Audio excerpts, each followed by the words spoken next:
Dobrý deň, myslím, že už by sme mohli začať. Moje meno je Lucia Vrablová a chcela by som vás privítať na tomto webinári. Týka sa špecifikácie činnosti podpory formou dotácie na rok 2024. Ide o oblasť zvyšovanie energetickej účinnosti budov s dôrazom na ochranu ovzdušia. Chcem vás upozorniť, že tento webinár je nahrávaný a bude aj zverejnený na našom kanáli na YouTube. Názov kanálu sa volá Environmentálny fond, takže si budete tento webinár vedieť pozrieť aj po skončení webináru. Takže môžeme prejsť teda k tým základným informáciám, ktoré sa tejto špecifikácie činnosti týkajú. Termín na podanie žiadosti je do 11. decembra 2023. Ako aj bežne máme nastavené pri špecifikáciách, je povolená jedna žiadosť, podanie jednej žiadosti v rámci celej oblasti. To znamená, že musíte si vybrať z 3 činností, ktoré sú k dispozícii v tejto oblasti. Oprávnené obdobie je nastavené od 1. januára 2024 do konca novembra 2024.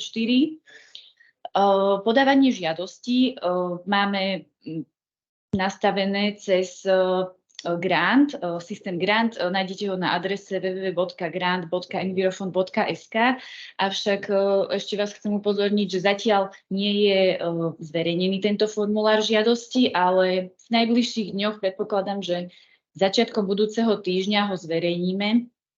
Ešte dokončujeme nejaké veci a testujeme ho, takže prosím o strpenie.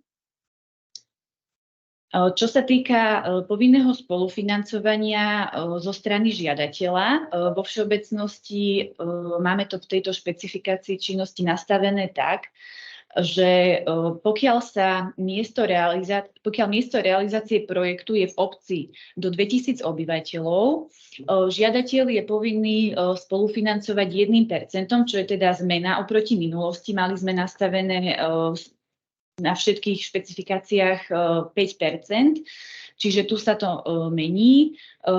Čiže obec do 2000 obyvateľov spolufinancuje žiadateľ 1%, obec od 2000 do 5000 obyvateľov 3% a obec nad 5000 obyvateľov spolufinancuje ako doteraz 5%. Ak by som vás mohla poprosiť, tak vypnite si kamery a stlnte mikrofóny. Ďakujem.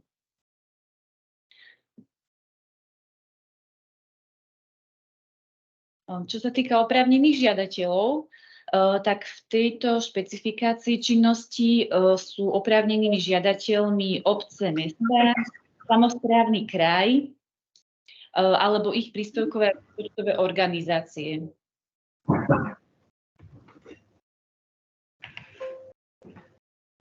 Maximálne výšky dotácie. V tejto oblasti máme...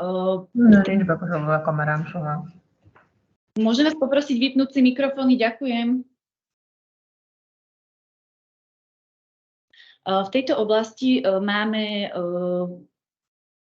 nastavené, alebo teda je možnosť podať žiadosť v rámci 3 činností. Rovnako je to zmena oproti minulému roku, kde bola teda iba jedna činnosť. Čiže teraz vám poviem maximálne výšky dotácie. Činnosť L1 je maximum 500 000, činnosť L2 maximum výšky dotácie 200 000 a činnosť L3 130 000. Teraz by som teda prešla k tej prvej činnosti L1, zvyšovanie energetickej účinnosti budov. Toto je činnosť, ktorá teda v tejto oblasti L bola za posledné obdobie. Čiže myslím si, že viacerí z vás aj poznajú také teda tie hlavné aktivity. Tu sa nám teda veľa toho nezmenilo.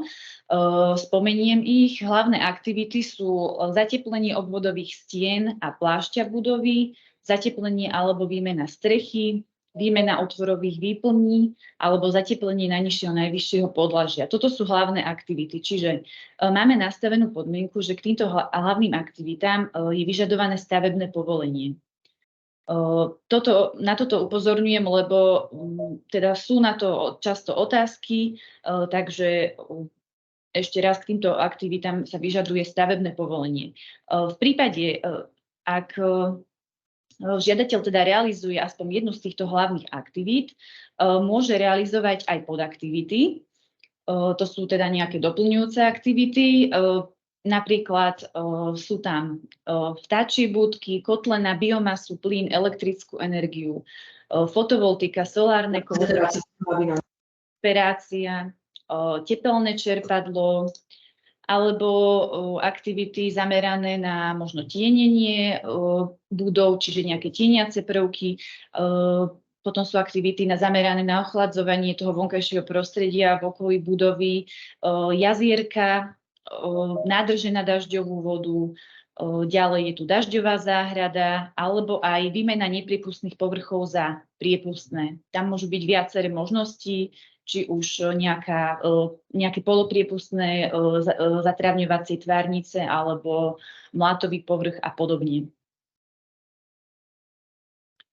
V tejto činnosti L1 budeme používať pri vyhodnocovaní žiadostí aj priorizáciu, ktorú tiež poznáte z minulosti. Prejdeme si teda tie jednotlivé skupiny priorít. V prvej priorite sa nachádzajú základné školy, stredné školy, materská škola, základná umelecká škola, obecný úrad. V druhej skupine sú to budovy ako kultúrny dom, centrum voľného času, knižnica, komunitné centrum alebo múzeum a v tretej skupine sú ostatné budovy. Mení sa tu aj spôsob, tento rok, spôsob toho vyhodnocovania. V minulosti to bolo tak, že najskôr sme vyberali žiadosti z prvej skupiny a až keď bola vyčerpaná alokácia, tak sme postupovali ďalej na druhú skupinu. Tento rok je to nastavené takým spôsobom, že na počítači, keď dačo, tak tiež mi zlúha, neviem, čo je. Žiadosti z prvej skupiny získajú bonusové body. Viete si to pozrieť v prílohe číslo 2 hodnotiace a vylúčovacie kritériá. Konkretizujem to teda. Žiadosti z prvej skupiny získajú navyše 1,5 boda a žiadosti z druhej skupiny získajú navyše 1 bod. Takže bude to priratavané k tomu celkovému hodnoteniu a tiež teda upozorňujem, že tým pádom bude aj to hodnotenie maximálne vyššie. Je možné získať viac bodov ako 5, lebo štandardne máme nastavené, že maximum je 5 bodov, ale tieto body sú bonusové navyše, takže v prípade, ak by žiadosť bola, alebo budova sa nachádzala v prvej skupine a získala by za ostatné kritéria plný počet bodov, tak môže získať až 6,5 boda.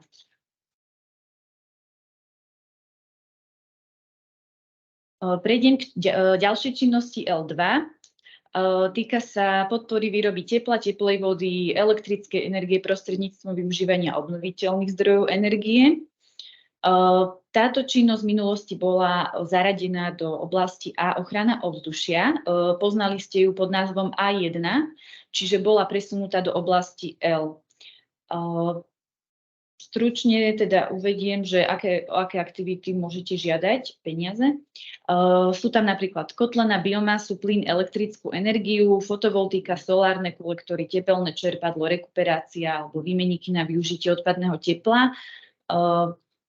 Dôležitou informáciou pre vás je, že v tejto činnosti je potrebné sa preukázať energetickým certifikátom triedy C. To je z toho dôvodu, aby sme teda poskytovali dotácie teda v týchto budovách, napríklad teda už na tie kotle, v budovách, ktoré sú už, dajme tomu, že zateplené alebo už prešli nejakou obnovou, aby tie kotle neboli napríklad predimenzované zbytočne. Takže upozorňujem, potrebujete energetický certifikát triedy C, až následne môžete získať dotáciu na jednu z týchto aktivít. Ďalšou činnosťou je činnosť L3. Ide o výstavbu zariadení na využitie slnečnej energie na výrobu elektriny, čiže fotovoltické zariadenia. Máme tu obmedzenie ohľadom výkonu. Môžu to byť zariadenia s výkonom maximálne do 99,99 kW. Je to úplne nová činnosť pre vlastne žiadateľov Envirofondu, nakoľko sme mali viaceré požiadavky týkajúce sa fotovoltických zariadení, takže teraz prvýkrát sme takto samostatne otvorili túto činnosť. Budova, na ktorej budú inštalované fotovoltické zariadenia, nemusí mať nejaký energetický certifikát, takže v tejto činnosti to vyžadovať nebudeme.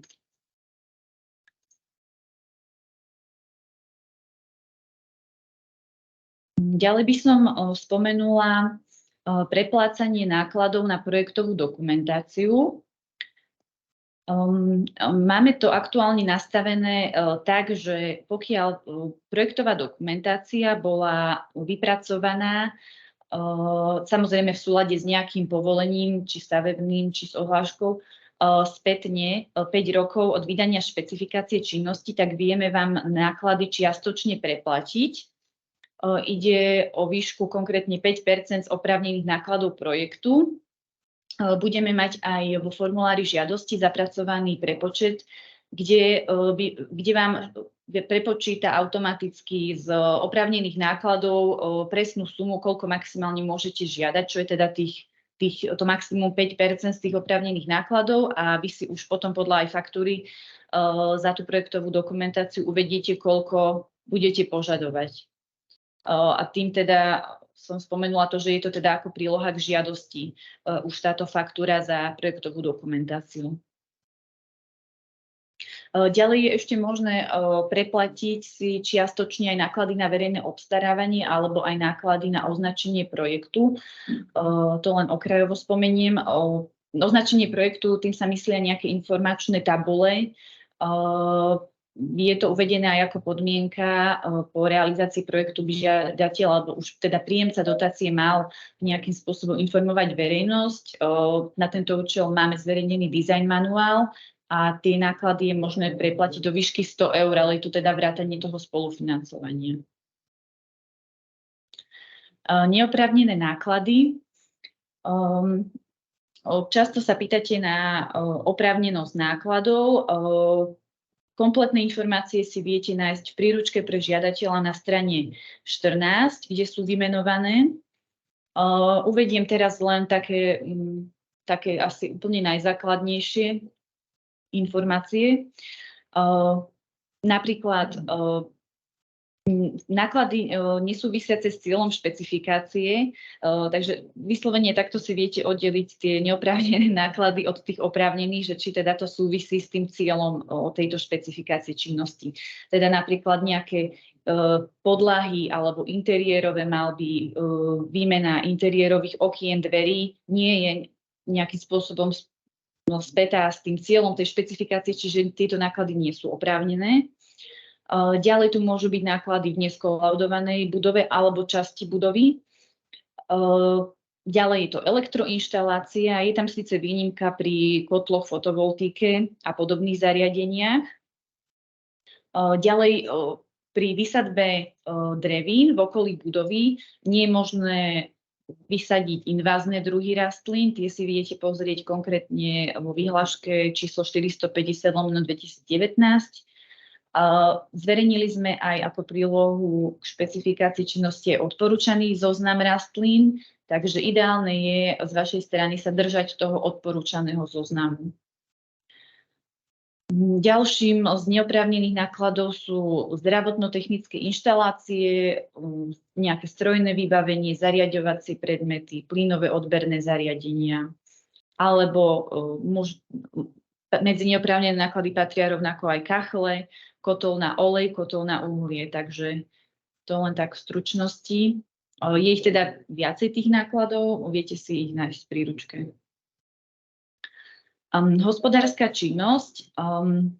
Naša špecifikácia je určená pre projekty budov, v ktorých nie je vykonávaná hospodárska činnosť, čiže budovy s nehospodárskym využitím, alebo pre budovy s doplnkovou hospodárskou činnosťou do 20 %. Často nám teda chodia otázky, aj tentokrát nám prišlo viacero otázok, tie vám v závere si môžeme prejsť, ohľadom napríklad prenájmov, ktoré sa teda uskutočňujú v tých budovách. Ale na toto by som chcela upozorniť, že aj prenájom je považovaný za hospodársku činnosť. Hospodárskou činnosťou je každá činnosť, ktorá spočíva v ponuke tovaru alebo služieb na trhu. Je jedno, že či je tá činnosť zisková. Keď budete prenajímať priestory v budove za 1 euro, je to považované za hospodársku činnosť. Takže pozor na to. Zverejnili sme na našom webe výpočet toho percentuálneho vyjadrenia hospodárskych činností, kde si viete už teraz pozrieť, nahodiť si tam teda nejaké údaje ohľadom toho, že na akej ploche, v akom čase v roku prenajímate, alebo robíte možno nejaké akcie, kde vyberáte vstupné, dajme tomu, a viete zistiť, že ešte sa zmestíte do 20%. Aktuálne nepožadujeme nejaké dokladovanie týchto skutočností k žiadosti, podaniu žiadosti, ale budeme to vyžadovať v prípade schválenia dotácie pred podpisom zmluvy. Takže preto je možno dobre z vašej strany si to vyskúšať už teraz. Chcela by som ešte vám dať do pozornosti našu webovú stránku.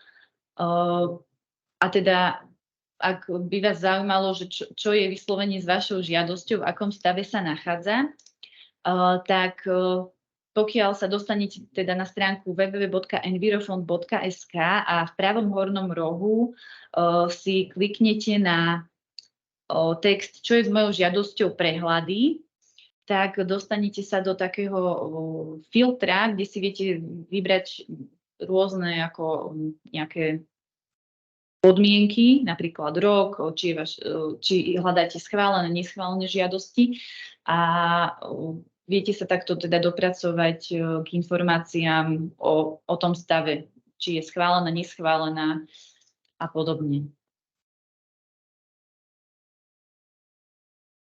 Teraz prejdem k nejakým otázkam. Mám tu pár otázok, ktoré tento týždeň prišli od žiadateľov. Oni sa už aj, mám pocit, že dosť začínajú opakovať, takže asi toto bude pre vás zaujímavá časť. Otázka. V bode číslo 9 sa píše, po pripojení fotovoltického zariadenia do distribučnej sústavy je príjemca dotácie povinný predložiť Envirofondu oznámenie o pripojení malého zdroja do distribučnej sústavy. Ale malý zdroj je do 10,8 kW a lokálny zdroj je do 99. Áno, tu máte pravdu. Toto bol preklep z našej strany, že sme teda uviedli, že malý zdroj do 99,9 kW. Budeme to upravovať usmernením, takže môžete kľudne žiadať na zdroj do 99,9 kW. Ďalšou otázkou je, či je možné žiadať v rámci činnosti L3 na budovu čistiarne odpadových vôd. Je to možné, nakoľko teda samozrejme musia byť splnené tie podmienky, ktoré sú stanovené a pokiaľ ich teda žiadateľ splňa, čo neviem teda, že či v tejto otázke ten žiadateľ teda naozaj splňa tie podmienky, napríklad, že či tá budova je verejná aj v zmysle tých podmienok, ktoré máme stanovené, tak vychádza nám, že áno, je to možné žiadať aj na budovu čistiarne odpadových vôd. Otázka číslo 3. Je možné žiadať dotáciu na budovu komunitného centra, ktoré je prenajímané? Toto nie je možné, teda pokiaľ je to samozrejme prenajímané tou celou plochou a celý čas, napríklad za posledných teda 12 mesiacov, ktoré sledujeme. Čiže ešte raz pripomeniem, že teda prenájom je hospodárska činnosť bez ohľadu na to, či je zisková, alebo bez ohľadu aj na subjekt, ktorý budovu prenajíma. Často sa obhajujete tým, že je to ale je to obecné alebo nejaká obecná príspevková organizácia alebo podobne. Ale tu vôbec nejde o to, že kto vlastní budovu, kto prevádzkuje budovu alebo vyslovene ide o to, že aká činnosť sa v budove realizuje. A teda ak ide o prenájom, nezaujíma nás na to, že kto to robí. Prenájom je akceptovaný u nás teda v tejto špecifikácii činnosti len do 20% využitia budovy. Ďalšia otázka. OBS by chcela riešiť optimalizáciu spotreby elektrickej energie na verejných budovách a verejnom osvetlení. Vo výzve sa píše, že podpora má byť poskytnutá vo vzťahu k existujúcej verejnej budove, zároveň však popis aktivity je budovanie zariadení na využitie slnečnej energie na výrobu elektriny s inštalovaným výkonom do 99,99 kW s jedným bodom pripojenia do distribučnej sústavy. Je možné riešiť budovanie fotovoltiky na budove športových šatní, pričom by vyprodukovaná elektrická energia slúžila tiež pre rozvod verejného osvetlenia v obci, ktorý by mal rovnaké odberné miesto. No, toto nebude možné, nakoľko máme nastavené podmienky tak, že tá elektrina, ktorá bude vyrobená na tom fotovoltickom zariadení, by mala byť využitá na mieste, kde bola vyrobená. Máme to teda v podmienkach. Takže aktuálne to nie je možné. Môžeme sa týmto podnetom do budúcnosti zaoberať, ale aktuálne to máme už nastavené, ale ošetrené nejakým spôsobom v podmienkach. Ďalšia z otázok od žiadateľov. Mesto má vo vlastníctve dom kultúry. Tento objekt je nájomnou zmluvou prenajatý obchodnej spoločnosti, ktorej má mesto 100% účasť. Obchodná spoločnosť zabezpečuje v Dome kultúry verejnoprospešné činnosti a má právo priestory Domu kultúry ďalej prenajímať tretím osobám. Príjem z nájomného vykrýva náklady na réžiu, takže netvoríme zisk, respektíve minimálny. Spoločnosť je dlhodobo v účtovnej strate. Môže mesto využiť túto podporu aj na túto budovu Domu kultúry? Ako máme posudzovať 20% hospodárskej činnosti? No, toto je presne ten prípad, ktorý som spomínala. Nejde o to, či je tá činnosť zisková. Každopádne prenájom je považovaný za hospodársku činnosť, vy nejakým spôsobom ovplyvňujete trh, alebo ovplyvňujete trh v okolí. Čiže v tomto prípade z toho, čo bolo v tej otázke uvedené, mi vyplýva, že ten prenájom je 100% využitia budovy, takže nie je možné žiadať v našej špecifikácii.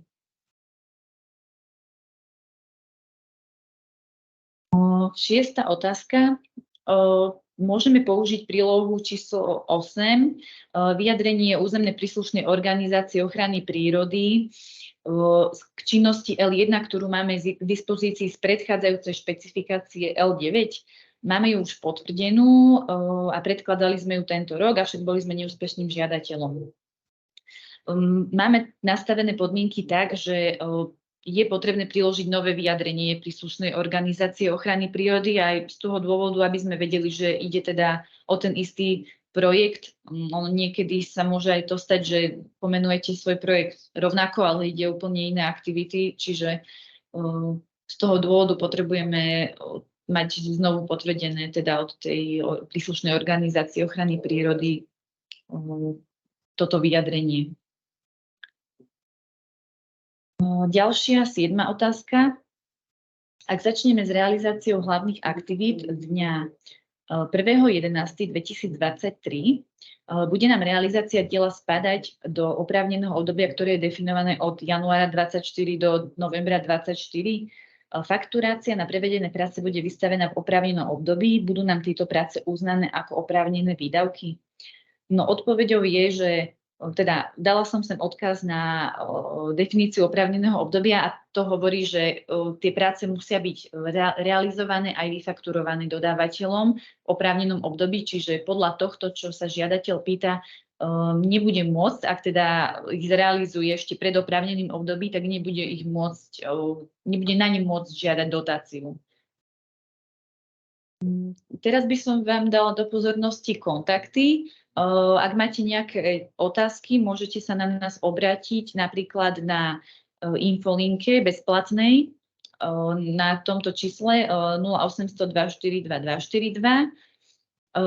Prípadne môžete nám písať otázky na mailovú adresu dotácie@envirofond.sk a informácie zdieľame na rôznych aj sociálnych sieťach. Napríklad nás viete nájsť na Facebooku, na LinkedIn alebo teda na tom kanáli YouTube, kde nájdete záznam z tohto webináru. A ešte by som spomenula, že máme už dlhšiu dobu regionálne centrá. Takže v Prešove sa nachádza jedno z nich, kde je naša kolegyňa vám k dispozícii Alica Malecová, tu je na ňu kontakt a prípadne, že ste z okolia Banskej Bystrice, tak tam teda pracuje naša kolegyňa Katarína Luptáková, tiež sa môžete na ňu obrátiť, aj teda osobne, ak ste napríklad z okolia a je to pre vás bližšie ako do Bratislavy. To je asi za mňa všetko a ak máte nejaké otázky, tak môžete sa prihlásiť alebo ich napísať do chatu a ja sa vám ich pokúsim zodpovedať. No, takže vidím, že je tu viacero otázok. Takže ideme asi na to. Ja ich teda budem aj čítať. Fú, toto je celkom aj dlhá otázka. No dobre, tak pokúsime sa v prípade, že náhodou to bude niečo komplikovanejšie, tak je možno aj lepšie nás potom ešte kontaktovať. Či už teda telefonicky alebo tým mailom, lebo niektoré vidím, že sú naozaj komplikované. Tak pokúsime sa. Dobrý deň, chcela by som sa opýtať na výpočet percenta využitia objektu na hospodárske účely. Plánujeme zatepliť telocvičňu, ktorá sa v dopoludnejších hodinách využíva na účely telesnej výchovy a po obede sa prenajíma za symbolický poplatok k centru voľného času. Alebo jednotlivcom. Vo všetkých prípadoch ide o krátkodobý prenájom, výlučne počas školského roka. Postupujeme správne, ak pre každý subjekt zrátame počet hodín do týždňa, vynásobíme to počtom týždňov, kedy telocvičňu využívali. Tento údaj následne vložíme za každý subjekt do Excelu, ktorý Envirofond používa. Áno, presne takto, ak to teda máte teda pre viaceré subjekty alebo viaceré osoby, ten prenájom, tak môžete to takýmto spôsobom si skúsiť vypočítať a podľa toho budete vedieť, či spadáte do tých 20%.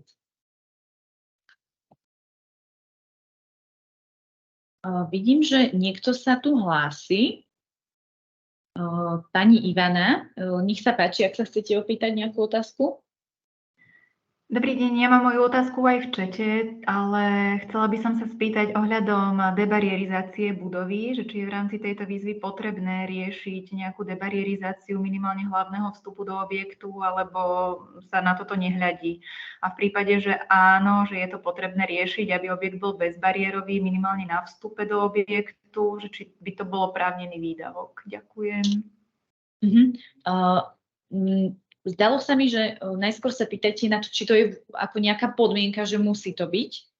Takže my to nemáme takto nastavené, že teda mali by ste sa na to zamerať a splniť nejakú tú podmienku tej debarierizácie. Ak by ste to chceli urobiť akože nad rámec, tak mám taký pocit, ale musím si to teraz vyhľadať. Mám taký pocit, že my to ani nemáme v oprávnených nákladoch, ale... Čiže nie je to potom, že ak by naša žiadosť bola úspešná, v prípade, že by sme chceli zatepliť obecný úrad, ktorý je momentálne ale ako keby ťažko dostupný pre imobilného, tak nesledujete to, že či... Nesledujeme. Áno, je to tak, že máme to zatiaľ teda ako neoprávnený náklad dokonca, takže ani by to nebolo preplatené. Ďakujem.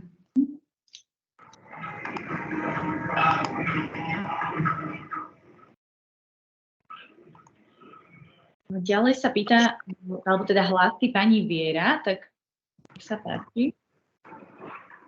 Chcela doplniť pani Ivanu, asi ona má skúsenosti asi s plánom obnovy alebo program Slovensko, lebo tam všade vidíme a čítame už tú debarierizáciu ako povinný prvok, tak to sme sa len chceli, teda Envirofond toto asi nerieši. Zatiaľ to neriešime, ale možno tým pádom, že keď oni to vyslovene nastavili ako podmienku, tak by sme sa možno mali aspoň zamyslieť, že či to aspoň dáme do oprávnených nákladov, lebo vy tie projekty predpokladám, že máte už vypracované už teda kvôli ním s tým bezbariérovým vstupom. Však Áno, lebo my preto usmerňujeme všetky naše subjekty, aby si PDčky už robili vo vzťahu aj programu Slovenského plánu obnovy aj s debarerizačnými prvkami, takže teraz oni asi na to smerujú, že PDčky robia v tomto kontexte a teraz Envirofond to nežiada, tak či to bude oprávnené. No zatiaľ to máme teda takto nastavené, ale teda do budúcnosti sa tým tiež môžeme zaoberať, že by sme to možno odstránili ako neoprávnené, že teda nebolo, my by sme asi nešli tou cestou podmienky vybudovať ten bezbariérový vstup, ale aspoň by ste to mohli mať hradené z dotácií. A teda zatiaľ to tak nie je.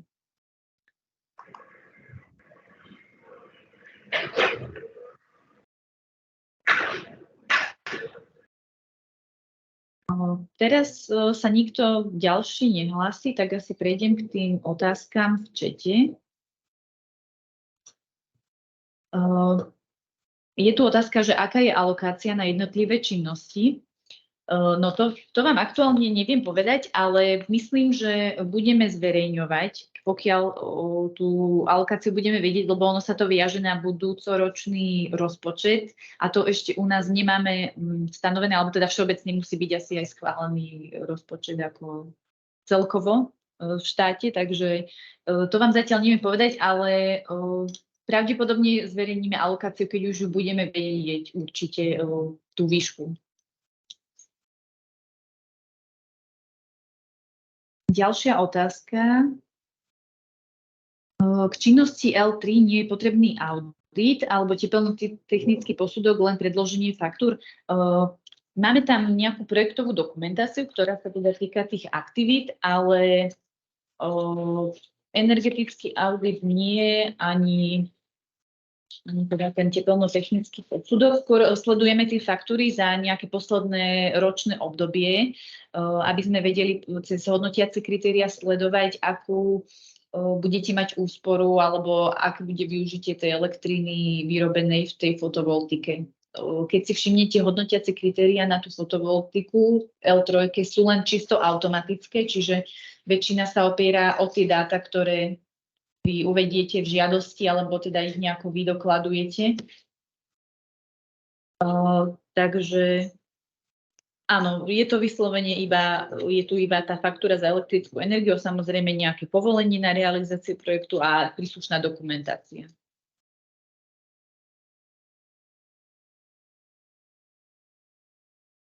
Pani Ivana, vy sa ešte hlásite, neviem, že či ešte chcete nejakú ďalšiu otázku položiť, alebo to je iba omyl? Nie, ďakujem. Asi neviem to ja zrušiť, asi to musíte vy, neviem.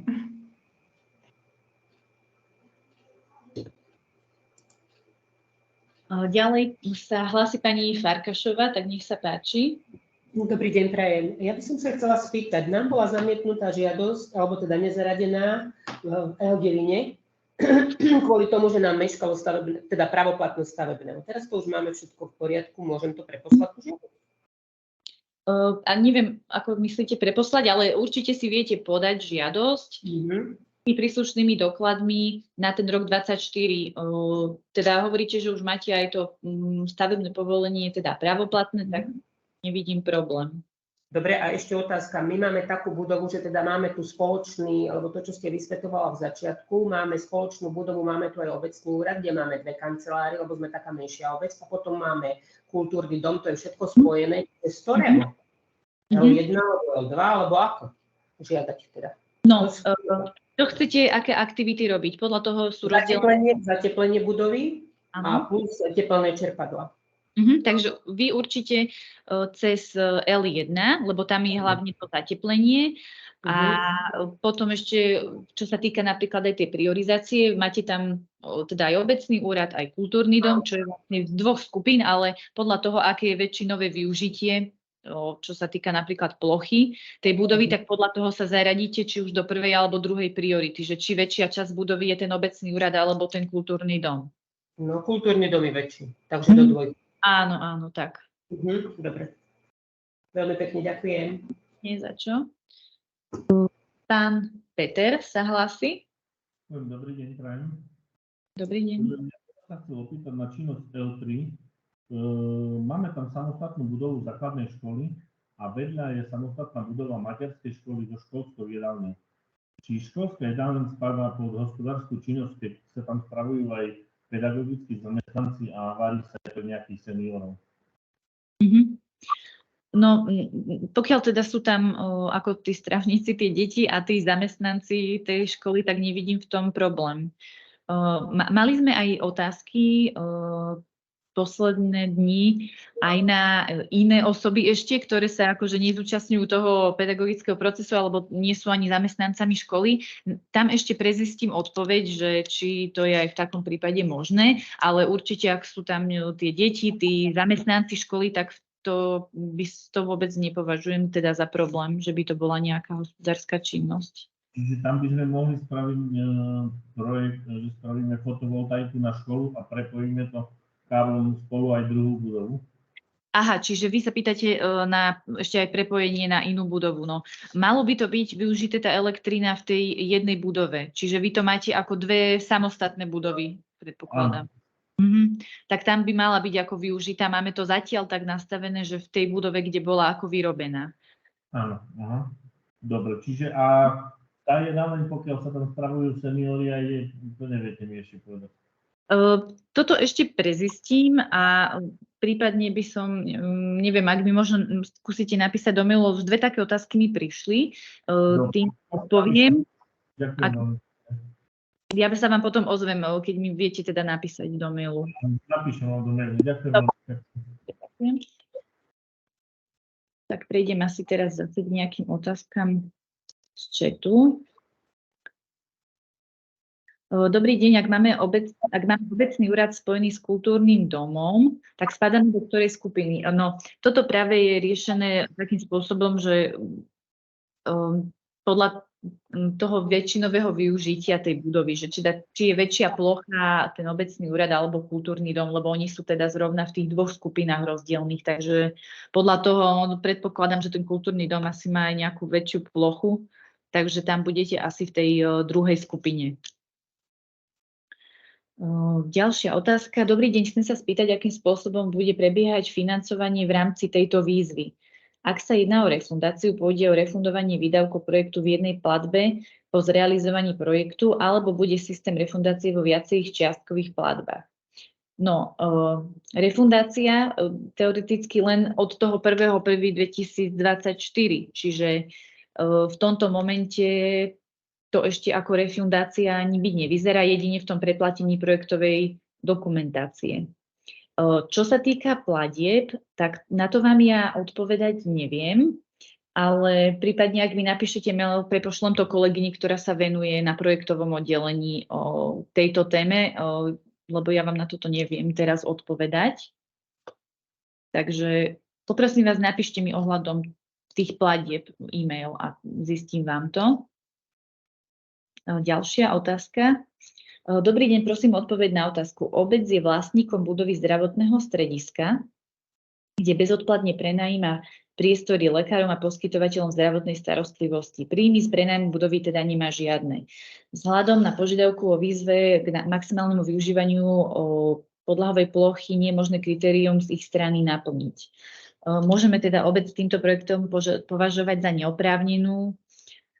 No podľa toho, čo ste uviedli, tak naozaj je to tak, že nemáme teraz aktuálne túto špecifikáciu zameranú aj na to vyššie percento tej hospodárskej činnosti. Ono je to považované, tie zdravotné strediska sú považované za hospodárskú činnosť, čiže zatiaľ to máme tak nastavené, máme ešte dosť teda aj požiadaviek na tie nehospodárske budovy, takže prioritne sa týmto budovám venujeme. Ďalšia otázka. Za aké časové hľadisko je potrebné dokladovať prenájom budovy kultúrneho domu? K zmenšeniu prenajímanej plochy a zohľadneniu maximálne 20 % stropu došlo v priebehu roka 2023. Je možné podať žiadosť? No, aktuálne nie je podmienkou k žiadosti predložiť tieto doklady k hospodárskej činnosti, ani to čestné vyhlásenie, ktoré sme požadovali. Presunuli sme to až v prípade schválenia dotácie pred podpisom zmluvy. Čiže tam ešte pred podpisom zmluvy sa vyžadujú nejaké ďalšie doklady, ktoré musí teda ten žiadateľ ešte doložiť a toto dokladovanie je práve tam presunuté. Čiže doteraz sme to mali nastavené tak, že 12 mesiacov za ten posledný rok od podania žiadosti. Predpokladám, že to bude takto tiež nastavené aj k tomu podpisu zmluvy. Takže ten posledný rok, keď si budete sledovať, posledných 12 mesiacov. Čiže vy tam máte už aj nejaké zníženie, čiže možno sa do toho aj zmestíte. Neviem vám takto bližšie povedať.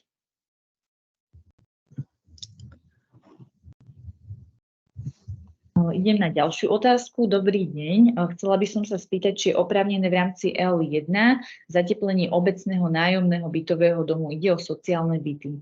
No, toto je práve ten problém, že teda je tam ten nájom tých priestorov a toto aktuálne v tejto špecifikácii nie je možné.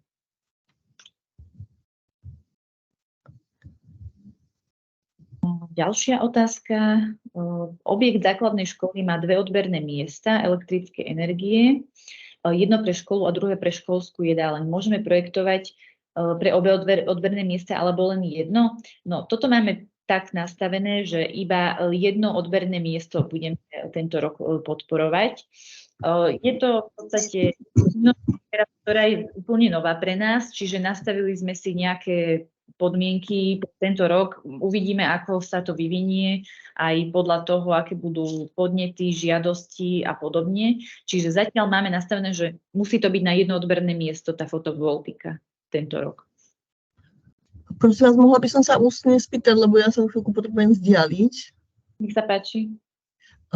Ja som sa vás asi aj pýtala, my máme teraz, akoby evidujeme 2 formy výziev, že sú bežné, podobného typu, tá CIEA, čo plánuje, a Envirofond. A my teraz by sme chceli byť úspešní, že keď nebudeme v CIEI, ktorá podmienila minimálne 30% úsporu, či keď my potrebujeme usmerniť naše školy, ktoré nedosiahnu minimálnu 30% úsporu, či sa teda môžu ísť do Envirofondu a či tam budú úspešné, lebo chceme byť akoby čo najviac tým školám pomôcť a využiť tie dotácie, keďže vlastné zdroje sú obmedzené.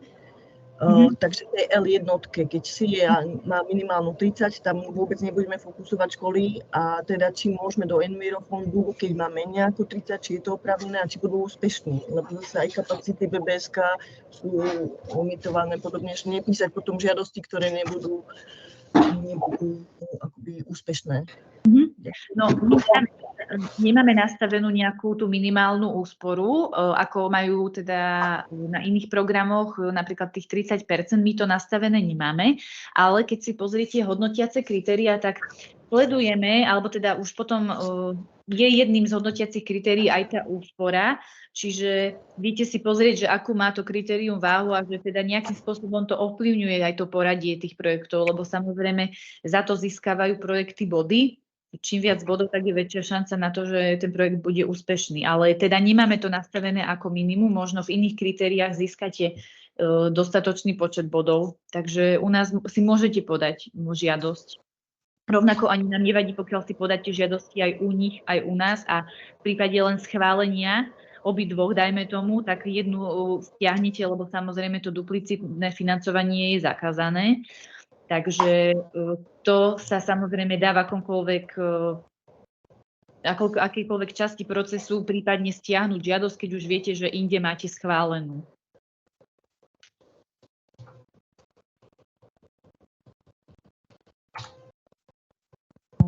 Prejdem k ďalším otázkam z chatu. Je tu otázka, že čistiareň odpadových vôd je hospodárska činnosť, obce vyberajú poplatky za stočné?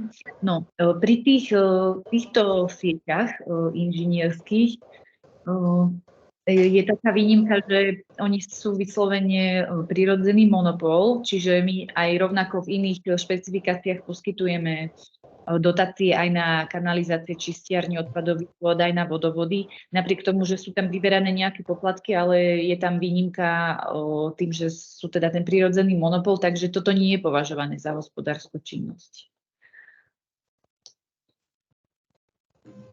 Haló?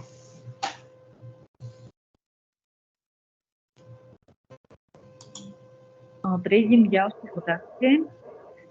Inštalácia fotovoltaiky podľa platných licencií vyžaduje vodu, doplnenie zariadenia, podpis vodou, zemničou, zemné práce, stavebné práce. Sú tieto práce oprávneným nákladom, ak sú súčasťou projektovej dokumentácie a rozpočtu? No, toto je pre mňa teraz nová informácia. Zatiaľ to nemáme nastavené nejakým spôsobom. Možno, ak by ste mi napísali e-mail, my si to ešte tu prejdeme, lebo nemám vyslovene nejakým spôsobom striktne zakázané tieto náklady z tej činnosti. Ešte si to prezistíme, že teda, či naozaj teda je to tak, že je to vyžadované a môžem vám dať vedieť k tejto otázke. Len mi prosím napíšte e-mail.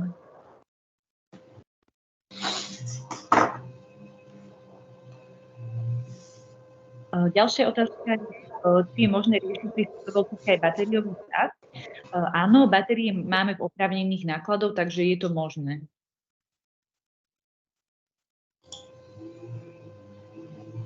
Ďalšia otázka je, dobrý deň, je možné ako to žiadať v rámci L3 na budovu plavárne v našom vlastníctve. V budove je reštaurácia, ale podiel plochy na hospodárskú činnosť je do 20%. Ale plávareň sa prenajíma aj našim školám, je to považované za hospodárskú činnosť. Budova má odberné miesto elektrickej energie vedené na správcu budovy, našu 100% SROčku, ktorá budovu nemá v prenajme, ale v správe. No, toto by sme ako neriešili, že na koho je teda to odberné miesto, pokiaľ splňate tie podmienky, že žiadateľ je správca alebo vlastník budovy. Skôr tá hospodárska činnosť, predpokladám, že v tomto prípade bude viac ako tých 20%. Nakoľko sami píšete, že je to prenajímané. Takže ako to odberné miesto by nebolo problém, skôr ten prenájom bude problém.